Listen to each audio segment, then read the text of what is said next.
Hi, my name is Christina Cattell, and I'm going to be teaching you how to make a GIF on Photoshop. And what a GIF is a graphics interchange format, or basically a picture that moves with no sound, or an animation that loops endlessly. So first, to get started, we're going to go to Photoshop and open it up. I already have it open for you, and we're going to use our toolbar up here, our timeline, and our layers bar up here. So to get started, I'm going to go to File, and I'm going to click Import. I'm going to put Import Video Frames to Layers. Then you can import any video you'd like, but I'm going to import Minions Soccer as the one that I use. So I'm going to go ahead and open that. Then if I press play, you'll notice that our video plays, and that's a video clip that I'm going to use. Now over here and over here, you'll see two triangles. And that triangle is a starting point, and this triangle is the ending point. So the area between the two triangles is the area of the video that your GIF is going to be consistent of. So we're going to go ahead and drag this to where we want our GIF to start. And then we're going to go ahead and drag this to where we want our GIF to end. Now, this area is the area that our GIF is going to be consistent of. Now, for some files, you may want to click limit to every 2 frames. This is not necessary, but for larger frames, you want to do it. And I'm going to do it for this one to save time.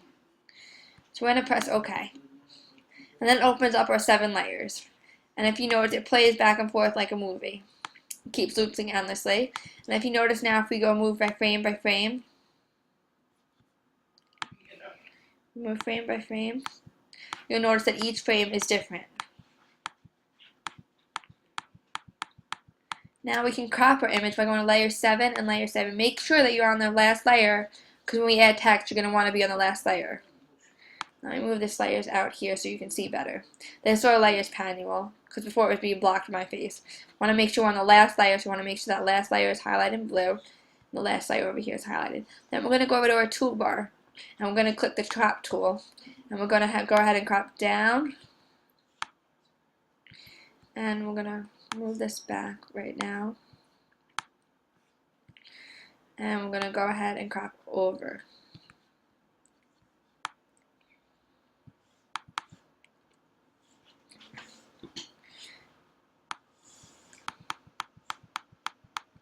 Now if you notice, every image is cropped, and we're going to make sure we're on layer 7 again, moving our layer key back out here so we can see it better.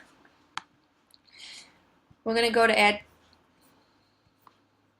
text. So we're going to go to our text toolbar, horizontal type tool, and we're going to drag it across, and we're going to write Minions. Now, going over here, we can change the color by clicking on this, and it brings us to our color panels. We can change it to say yellow, like our minion is yellow. We can make it yellow. Or we can just leave it white, as I'm going to do. And then going up here, we can change the font from Harry Potter to, say, Gilsan MP Bold. MT Bold Italic. And we can leave it like that. Now if you notice, when we press play, the minion stays stationary in every single part. Now what we're going to do is we're going to go and make it black and white. So make sure that we're select layer 1 now. You want to select layer 1 and make sure that's highlighted. And select timeline 1. Make sure that the timeline layer and the layer that you select is the same one, because otherwise it will not work properly. And then we're going to go to Image, Adjustments, Vibrance. And we're going to bring the saturation down to -100. And then we're going to do the same thing with layer 2. Image, Adjustments, Vibrance, -100. And we're going to keep doing that to all the layers in our image until we have a whole image in black and white, because it would not look right if half of it was in black and white and half of it was in color. That just would not look smooth, and we want it to be smooth. So we're going to do this, even though it's a little bit tedious, but we're going to continue doing this until we have all the images of our GIF in black and white. So we have 2 more, which is only 2 more. So we're going to go Image, Adjustments, Vibrance, Saturation, -100. And we do the same thing to our last image. Just to really drill it into you, it's going to be Image, Adjustments, Vibrance, and we're going to go Saturation, -100. Now we have a black and white GIF. Now if we want to make it add a little bit more color back to it. We're going to start on layer 7 and make sure that corresponds with the layer here. It doesn't matter what layer you want to start on, but just make sure the layers correspond with each other and that you get all the layers. And we're going to add a photo filter. So we're going to go Image, Adjustments, Photo Filter. And we're going to add a warming filter to give it kind of like a sepia look. So we're going to make it 75% warming filter. And it's going to look like that. Now we're going to go to our next image, and we're going to do the same thing. Image, Adjustments, Photo Filter, 75% warming filter. And we'll do the same thing. Now you want to make sure you have the same percentage, because otherwise it would not look smooth again. And we want our image to flow smoothly and look like it actually is a video playing back with no sound, instead of it being all over the place. Oops. We don't want to do vibrance. We did that already. We want to do Image, Photo Filter, 75.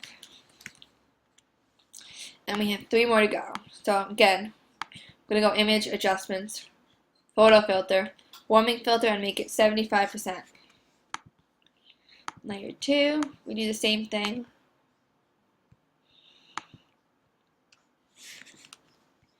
And finally, layer 1, we're going to do this too. Make sure, again, that you have layer 1 selected on both, and that you select the timeline layer and the layer that corresponds with each other, because otherwise it will not work properly.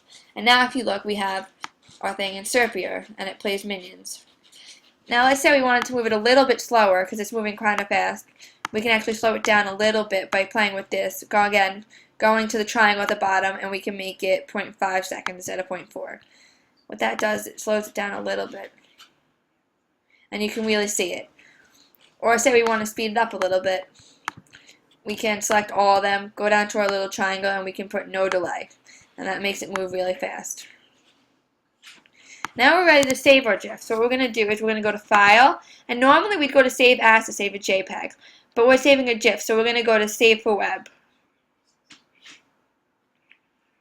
Right down here. And we're going to open up this screen, and then we're going to press Save, and it brings to this window, and we're going to type it Minions Soccer. But you can name your GIF anything you'd like. And make sure it has a .gif at the end, because that's telling you that it is a GIF format, and you want that to be so it's being able to upload. And then we're going to press Save. And I already have a Minions Soccer on my computer, so I'm just going to replace it. And now your GIF has been saved, and it's ready to be uploaded. It can be uploaded to various websites, social media such as Tumblr and Twitter, and can even be put on PowerPoint if you want to spice up your PowerPoints with little GIFs. And this is how you make a GIF. Thank you so much for watching.